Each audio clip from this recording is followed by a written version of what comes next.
Ladies and gentlemen, what's up? Welcome back. AROD Locks here. Guys, we're going over divisional round NFL playoffs. Wild card weekend was fun. I was 4 of 6 on my picks on just giving you guys the winners. If you guys saw the Instagram, TikTok reel I posted, put it on the YouTube shorts as well. 4 of 6. I got all of them right except for Denver and Minnesota. They obviously both got their asses kicked. I was dead wrong about those two games. But real quick, I'm going to recap a little bit of the betting we did on Wild Card Weekend.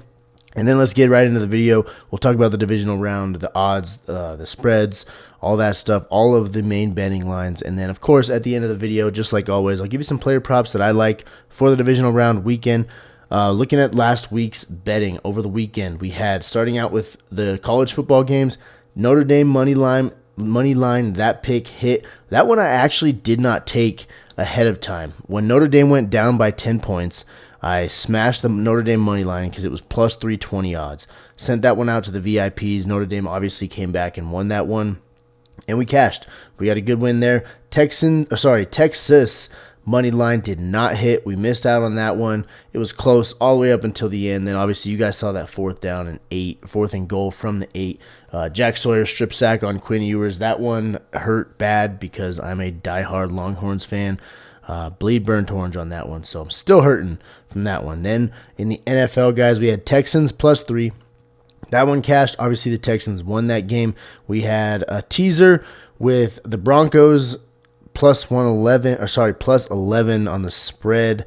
That part of the teaser did not hit for us, so we missed that one. So we're 2-2 out of those picks I just gave you. But then Denver versus Buffalo under 48, that one hit. Check that one off. Green Bay and Philly under 46, that one hit. And then Washington plus 3, that one hit as well. So we ended up positive on the weekend. A lot of good bets right here. Some losses, but more wins than we had losses. So we did profit on the weekend. That was great. All those picks were sent out to the VIPs.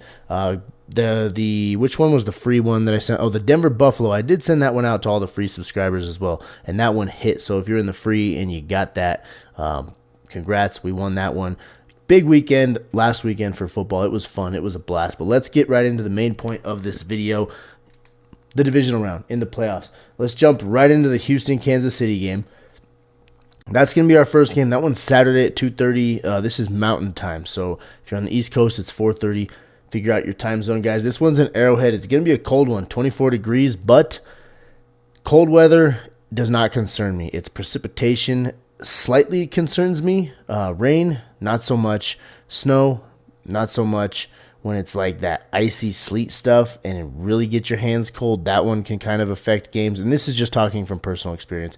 I played wide receiver all the way through college, and rain and snow really did not affect me that much as far as catching the football. And my quarterbacks didn't seem to be bothered by it throwing the football. So the thing that sucks is wind, but we're only going to have cold weather here. I'm not seeing any precipitation, any wind. So as long as it stays like that, the game should play out as normal. No weather effects on that going into this game. Then we got Texans 11-7, Chiefs 15-2. Obviously, that second loss, there's an asterisk by it. They didn't play any of their starters, so you count that for what it is. Take that for what it's worth. Spread right now is sitting at 8.5. Opened up at 7.5, so it's plus 8.5 for the Texans, minus 8.5 for the Chiefs. Obviously, if you follow football, you know the Chiefs are going to be favored in this game. They're the number 1 seed. Well, 58% of public bets are on the Chiefs. 42% of public bets are on the Texans. Now where the money's at, 52% of the money is on the Chiefs. 48% is on the Texans. So pretty split here, even as far as the money goes, and line is moving in favor of the Chiefs. I think sharps are hitting Chiefs.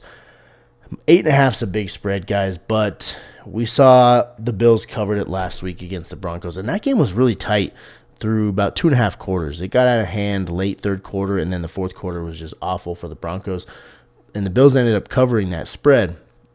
But it wasn't the blowout that the Bills had. That wasn't really a true representation of the whole game, so that spread is hard to cover. Chiefs covering 8.5, that's going to have to be their best game. They have not blown teams out this year. All of their wins have been tight. There was a stat I saw about week 14-ish, and if you take every team and flip their their games that were within one score, the Chiefs would have been 2-11 at that point. So the Chiefs have played tight games. I might hit Houston here. I'm going to watch it. It's only Tuesday right now. I'm going to watch this line as it moves throughout the week. But I might jump on Houston depending on what this line does, just based on the fact that the Chiefs have not blown teams out this year. Then we got money line, opened up at plus 275 for the Texans. Now it's at plus 360 for the Texans. Opened up at minus 340 for the Chiefs. Now it's at minus 472 for the Chiefs. So line heavily moving in favor of the Chiefs. All the money, all the bets are on the Chiefs. You see here, 90% of bets are on the Chiefs, 82% of money on the Chiefs. So this one, nobody's really giving the Texans a chance. If you want to bet Texans and you want to give them a chance, that's on you. Plus 360 odds, that would be a big, big win right there. Set up your bankroll nicely for the rest of the weekend. But I'm not going to tell you to do that. I don't know what I'm going to do with money line or if I'm going to even touch that money line. Over under here opened up at 42.5. Now it's sitting at 42. Same thing on the under, obviously. It's same over and under. Minus 105 odds to hit the over at opening. Now it's minus 110 odds. Minus 115 to hit the under. Now it's minus 110 odds. So minus 110 either way. Looking at the public, 80% of public bets on the over, 66% of money on the over. Typical line or typical bets and money from the public there. Public loves the over. And looking at the spread, it's coming down by half a point. So a little bit of slight inverse line movement there. If this one keeps coming down, that's going to really tell us that the sharps are hitting the under on this one. So it's not always whatever the sharps do, you do what the sharps do. Make your own bets, but I'm just kind of telling you where big bettors are going, where they're leaning. Sharps move the line, public does not. So that's the Chiefs, that's the Texans game. Let's look at the Commanders and Lions. This one, I think, could be a really fun game to watch. Jaden Daniels has been one of the most fun players that I've watched in recent history. The dude's a rookie, and he's just taking the league by storm. Like, he's got an MVP in his future. I'm not a Commanders fan. Don't get me wrong. This is not biased. I'm not an LSU fan. I'm not an Arizona State fan when he was at Arizona State. The kid can just flat play. Opened up plus 7.5 for Washington. Now it's at plus 9.5. So line has moved 2 points already, and it's only Tuesday. Minus 7.5 for Detroit is what it opened at. Now minus 9.5 for Detroit. Let's look at the bets. 68% of bets are on Detroit. 73% of money is on Detroit. 9.5 is a huge, huge spread in the NFL. That's something to watch as well. Like I said earlier with that Chiefs spread, it's a big spread, guys. 9.5 points in the National Football League. This isn't college football. That's a big, big spread. I'm thinking I might take Commanders 9.5 here just because of that huge spread. I mean, take it for what it's worth, whatever you guys think. I just don't think 9.5 in a playoff game is a spread that even the Lions should cover easily. That is a huge spread. Money line, guys, opened up plus 240 for Washington. Now it's at plus 396. Minus 300 is what it opened at for Detroit. Minus 535 is where it sits now. So big movement towards Detroit on the money line. Plus 396 down here, as you can see for the Commanders. 90% of bets are on the Lions. 91% of public money is coming in on the Lions. That is a huge handle there. A lot like the Chiefs game. Everybody's taking Chiefs. Everybody's taking Lions. If there's a big upset, there's going to be a lot of people winning a lot of money on those underdogs. Big, big, big money on those underdogs. Now, the over-under, this is another one where it's moved a ton already. 49.5 is what it opened at. 55.5 is where it sits now. Minus 107 on the over, minus 113 on the under. 55 points is a lot of points in a playoff game. You see the projected score here. We're looking at, what is that, 59 points? So the projected score here, according to Sportsline, has it hitting that over with better payout on the odds on the over. Public, a little different here. 53% of public bets are on the over, 56% of money on the over. So barely slight lean towards the over from the public. And the line has absolutely shot through the roof from 49.5 to 55.5. That's a big jump right there. That's one to really keep an eye on there as well. Let's move into the Rams-Eagles game. Taking a look at this one. Come on, let's load. There we go. Taking a look at this one, guys. Rams 11-7, Eagles 15-3. Rams are hot right now. They've done a lot of good things late in the season. They had a slow start. Actually, a very slow start. They were missing Puka Nacua. Cooper Kupp was banged up. Now they seem to be healthy. They seem to be clicking. But the Eagles, in my opinion, are just stacked all the way through. They fixed their secondary issues. They got Quinyon Mitchell, Cooper DeJean over there, or DeJean, however you want to say his name. Both those rookies have contributed and improved that defense massively. Let's look at the lines, though. Opened up -6, still sits at -6. Sorry, opened up at 6 points. +6 for the Rams and -6 for Philly. That's where it opened. That's where it sits. -110 was what it was at for the Rams. Now it's at -109. Stayed at -110 for the Eagles. So a little bit of a lean towards the Rams here with the odds changing by a cent on the +6. Public says 60% bets are coming in on the Rams, 70% of the money coming in on the Rams. So public is thinking Rams are going to cover this spread. According to these experts on Sportsline, they're saying it's an A pick to take Philly -6. They're thinking that they can stonewall this hot streak that the Rams are on right now. I'm going to look at that one again. A lot of these lines, like I said, it's only Tuesday. I'm going to watch these. I'm not placing a bet right now. Not yet. But as it gets closer to Saturday and Sunday, I'm going to strike when I feel like it's the best time to strike. Looking at moneyline, +215 is what it opened at for the Rams. Now it's at +227. -265 for the Eagles. Now it's at -280. So a little bit of movement in favor of the Eagles here on the money line. 70% of public bets coming in on the Eagles. 65% of the money coming in on the Eagles. So quite a bit of money on the Eagles. Almost a little over a 60-40 split there. And pretty big movement as far as, sorry, by mistake, not a ton of movement as far as moneyline odds go. The last game was big movement. I misspoke there. I apologize. Let's look at the over-under. Opened up at 45 points. Now it's at 44 points. So it came down by a point.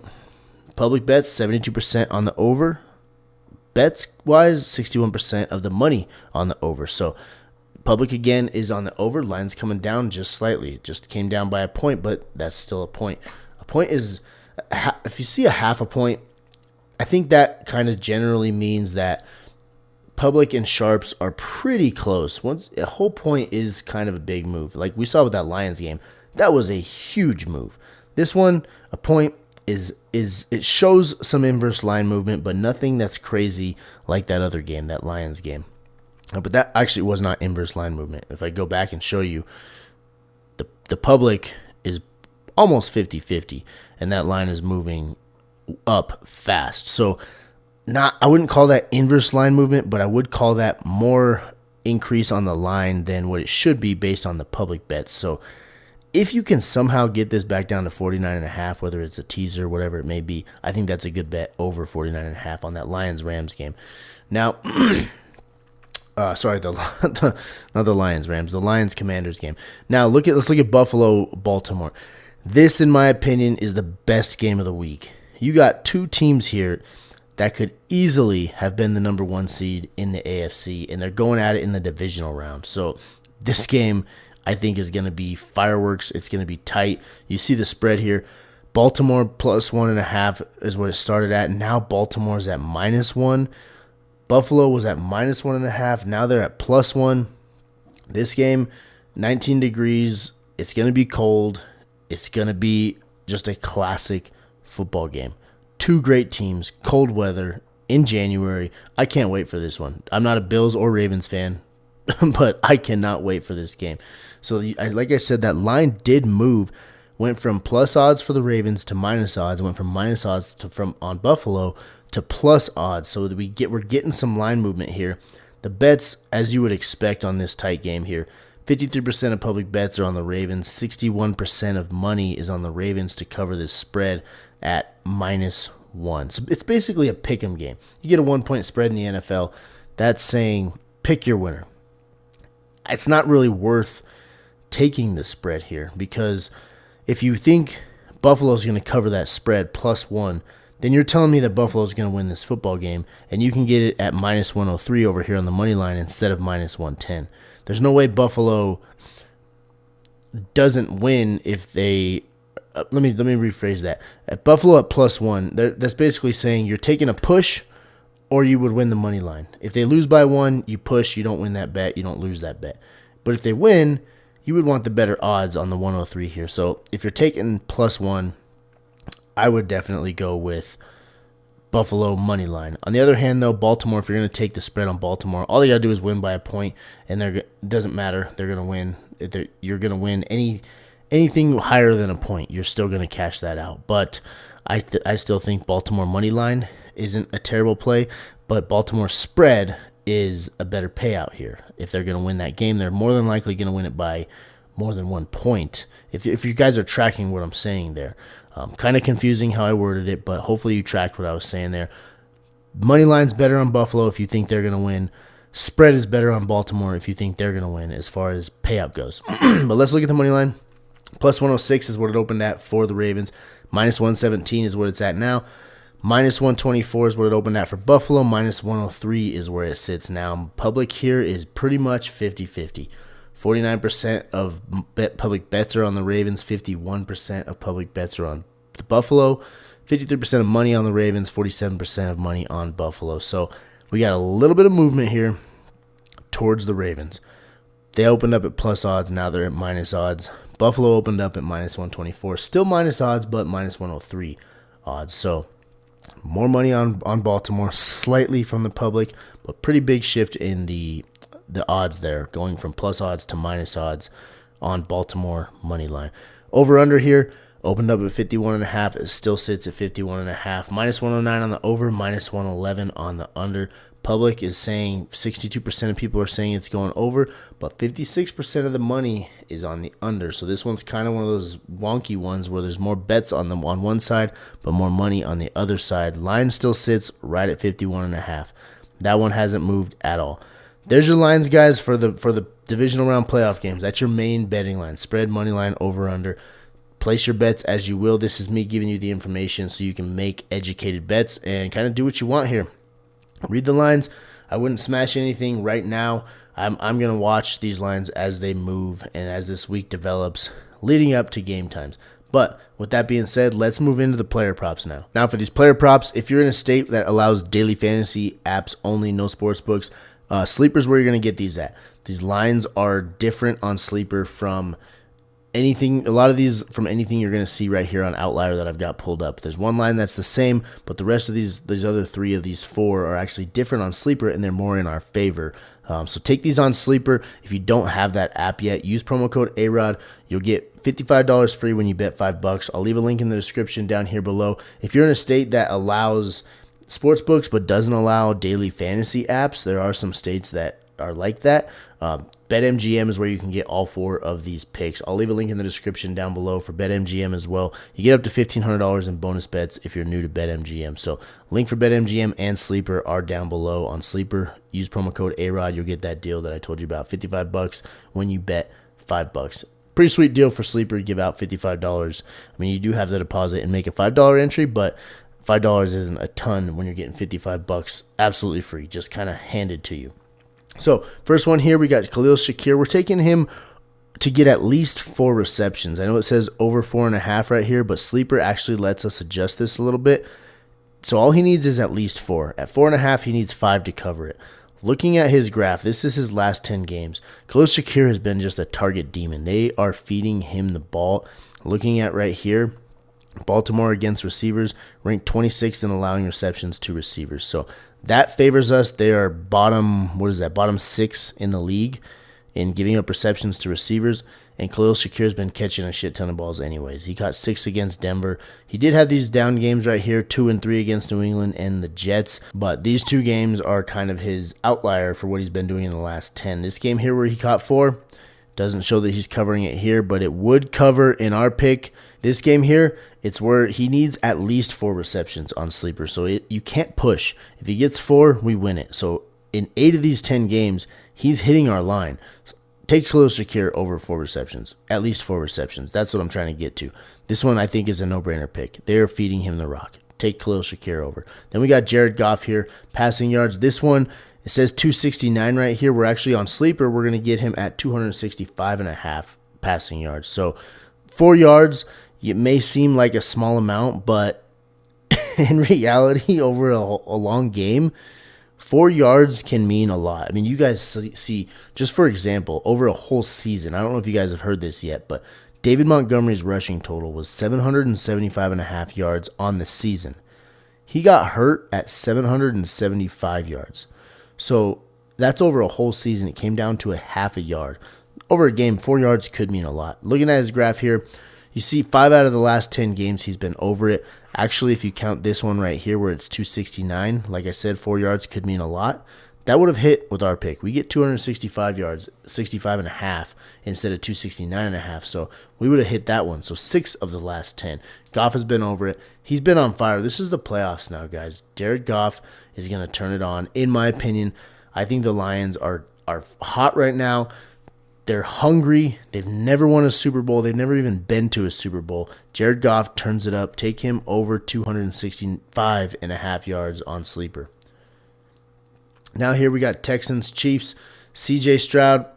Love the dude, but we're going under 1.5 passing touchdowns. In his last 10 games, he's only gone over it 3 times. And the Chiefs' defense is pretty damn good this year. I don't know if you've watched the Chiefs games. Their offense really isn't their strong point anymore. Patrick Mahomes threw less touchdowns than rookie Bo Nix in his own division, if that just tells you anything. He has not had that Mahomes, as Collinsworth would say, Mahomes, or Tony Romo would say, Mahomes-esque season. He's not the same dude this year, and I don't think it's any fault of his own. I think it's more so the entire offense in general just isn't what they used to be. They're one of the only teams that did not score 30 points this year. So I think the Chiefs' defense is their strong point, and they're going to hold CJ Stroud to under 1.5 passing touchdowns here. Looking at his graph and looking at the matchup, I like CJ Stroud to go under. Take him under 1.5 touchdowns. And then our last pick is my man Saquon Barkley. Finally got out of New York, went to Philly, went for 2,000 yards. They're not holding him under 111 yards. We're taking him over. We're actually going to get it at 109.5 yards on Sleeper. 2 yards, like I said, doesn't seem like a lot, but it could be all the difference. So take Saquon over 109.5 yards. He's been over it in 7 of his last 10 games. He could go over this in 1 quarter, if I'm being completely honest. Saquon's been an absolute dog this year. Do not doubt him. Do not fade him. I faded him once early in the season, and I haven't done it since. Saquon's won us a lot of money this year. Take Saquon over 109.5 rushing yards. There's your picks, guys. Let me pull it up. Goff over 265.5 passing yards on Sleeper. Texans, CJ Stroud under 1.5 passing touchdowns. That one's the same throughout. Doesn't matter what book you use. Rams, Eagles game here. Saquon over 109.5 rushing yards. That one's on Sleeper. The line is 109 there. And then Ravens, Bills game. Khalil Shakir at least 4 receptions. That one also is adjusted on Sleeper. The Saquon pick and the Goff pick are not adjusted. That's just what the line is on Sleeper. The Khalil Shakir pick here, I did bring it down by half a reception to get us an easier win. All he needs is 4. If you guys just go back and look at the graph that I showed you of his last 10 games, or just look at the entire season, they've been feeding that guy. He's going to cover that one easy. That's your picks, guys. That's all I got for you. Thank you so much for watching. If you find some value in this video, if you like my stuff and you like what I'm giving you guys, this info on the betting, the main lines, giving you all the public info, where the line's moving, any of this stuff, if you find it valuable, hit that subscribe button. Join our sports betting army, guys. We're trying to take it to the books. It's us versus them. I say it every video, but it truly is. The books set the lines. We watch the lines, we analyze the lines, and then we strike and we try to beat the books and make us some money. Okay, sports betting truly can be a source of a second income if you're smart with it. I've made videos on bankroll management, all that stuff. You guys can follow the channel. You can see all my sports betting tips, advice. I give you guys picks like this. If you find any of that useful and you're into sports betting, especially football, hit that subscribe button. I do this for basketball, baseball, hockey as well. But it's football season right now. It's playoffs. We're focusing on football. Like I said, thank you guys so much for watching. I'll see y'all next time. Let's have a good weekend. Let me know in the comments who you got winning this weekend. I want to know who you got to win these games and who you got for the Super Bowl. That's all, guys. Thank you.